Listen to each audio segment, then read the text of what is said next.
నమస్కారం. ఈరోజు మనం ఒక అద్భుతమైన ప్రయాణానికి వెళ్దాం. ఎక్కడికో తెలుసా? సముద్ర గర్భంలోకి.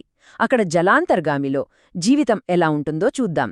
అది భూమిపై ఉన్న అత్యంత కఠినమైన, రహస్యమైన ప్రపంచాల్లో ఒకటి. బయట ప్రపంచంతో ఎలాంటి సంబంధం లేకుండా ఉండే ఒక లోతైన ప్రయాణమిది. ఒక్కసారి ఊహించుకోండి, దాదాపు 300 రోజులపాటు సూర్యుణ్ణి చూడకుండా బ్రతకడం ఎలా ఉంటుంది? అసలు సాధ్యమేనా?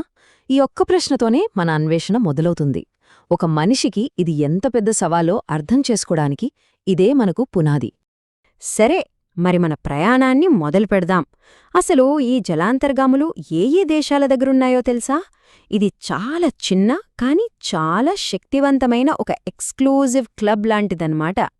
ప్రపంచవ్యాప్తంగా చూస్తే 39 దేశాల దగ్గర జలాంతర్గాములున్నాయి. కానీ ఆగండి, ఈ నంబరు చూసి అస్సలు మోసపోవద్దు. ఎందుకంటే పేరుకే ఉన్నా నిజంగా యాక్టివ్గా ఎప్పుడైనా మిషన్కు సిద్ధంగా ఉండే దేశాలు మాత్రం చాలా చాలా తక్కువ.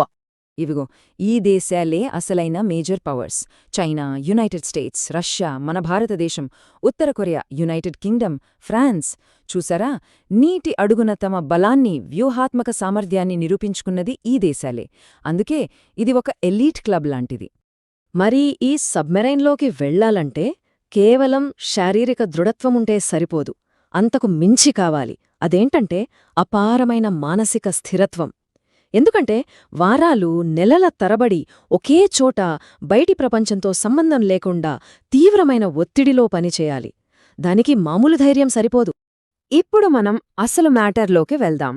ఆ జలాంతర్గామి లోపలికి. అది కేవలం ఒక ప్రయాణ సాధనం కాదు, అదొక స్వయం సమృద్ధ ప్రపంచం. మనుగడ కోసం నీటి అడుగున ఇంజనీరింగ్ చేసిన ఒక అద్భుతమనమాట. సాధారణంగా జలాంతర్గాముల్లో 2 రకాల ఇంజన్లు ఉంటాయి. ఒకటి డీజిల్ ఎలక్ట్రిక్. దీనికున్న సమస్య ఏంటంటే డీజిల్ కోసం పదే పదే నీటిపైకి రావాలి. కానీ రెండోది ఉంది, న్యూక్లియర్ పవర్. ఇది అస్సలైన గేమ్ చేంజర్. ఒక్కసారి ఇంధనం నింపితే చాలు, ఏకంగా 20 ఏళ్లకు పైగా పనిచేస్తుంది. అంటే దాదాపు అపరిమితమైన శక్తి అన్నమాట. సరే, అంతా బాగానే ఉంది. కానీ ఒక చిన్న డౌట్. ఒక మూసేసిన ఇనప గొట్టంలో సముద్రం అడుగున ఉన్నప్పుడు ఊపిరి పీల్చుకోడానికి గాలి ఎలా వస్తుంది? ఇది చాలా ఆసక్తికరమైన ప్రశ్న కదూ. దానికి సమాధానం సైన్స్. ఎలక్ట్రాలిసిస్ అనే ఒక ప్రక్రియలో ఉంది. సింపుల్గా చెప్పాలంటే జలాంతర్గామి సముద్రపు నీటిని లోపలికి తీసుకుంటుంది. దానికి కరెంట్ షాక్ ఇస్తుంది. అప్పుడు నీటిలో ఉండే ఆక్సిజన్, హైడ్రోజన్ విడిపోతాయి. మనకు కావాల్సిన ఆక్సిజన్ను లోపల ఉంచుకుని అవసరం లేని హైడ్రోజన్ను బయటకు పంపేస్తుంది. అంతే, స్వంతంగా శ్వాస తీసుకునే ఒక ప్రపంచం తయారైపోతుంది. ఇప్పుడుదాకా మనం యంత్రం గురించి మాట్లాడుకున్నాం. ఇప్పుడు ఆ యంత్రంలో నెలల తరబడి బతికే మనుషుల గురించి తెలుసుకుందాం. వాళ్ల జీవితం ఆ ఒత్తిడిలో ఎలా ఉంటుందో చూద్దాం. జలాంతర్గామిలో జీవితమంటే పక్కా టైం టేబుల్. చాలా కఠినంగా ఉంటుంది. సాధారణంగా ఒక రోజుని 3 భాగాలుగా విడగొడతారు.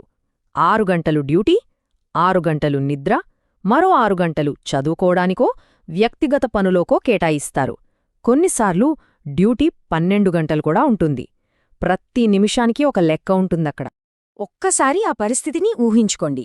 ఫోన్ లేదు, ఇంటర్నెట్ లేదు, బయట ఏం జరుగుతుందో తెలియదు, కుటుంబంతో మాట్లాడే అవకాశం లేదు, చివరికి పగలో రాత్రో చెప్పడానికి సూర్యరశ్మి కూడా లేదు. పూర్తి ఐసోలేషన్. లోపల వాతావరణం కూడా చాలా కఠినంగా ఉంటుంది. పడుకోడానికి ఇరుకైన గదులు, అవి కూడా పంచుకోవాలి. స్నానానికి టైం కేవలం 5 నిమిషాలు. 100 మందికి పైగా ఉంటే వాళ్లందరికీ కలిపి 1-2, మహా అయితే 3 టాయిలెట్లుంటాయి. ఇక గాల్లో ఎప్పుడూ డీజిల్, పెయింట్, ఇంకా రకరకాల వాసనలు వస్తూనే ఉంటాయి. పెద్ద శబ్దాలు కూడా చెయ్యకూడదు. సరే, మరి ఇంత కష్టపడి సముద్రం అడుగున ఎందుకుంటారు? దాని అసలు ఉద్దేశ్యమేంటి? కిటికీలు కూడా లేనప్పుడు అది దారి ఎలా కనుక్కుంటుంది?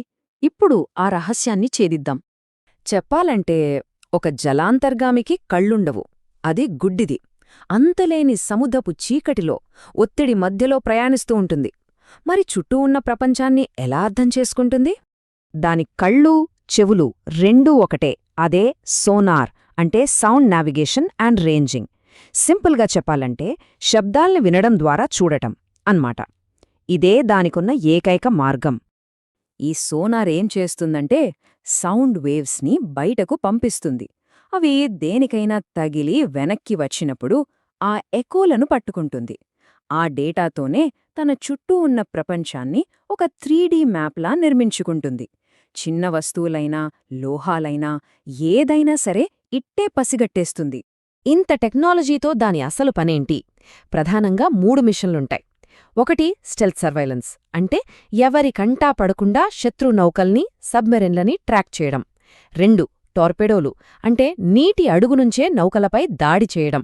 ఇక మూడోది మిస్సైల్స్, నీళ్లలో నుంచే భూమి, సముద్రం, ఆకాశంలో ఉన్న లక్ష్యాలను కూడా ఛేదించగలదు.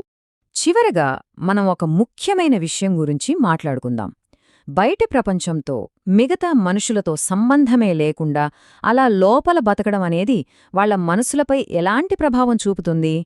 ఈ మాట చూడండి, సముద్రంలో ఉన్నా కూడా తాము ఎక్కడున్నామో కొందరికి తెలీదు.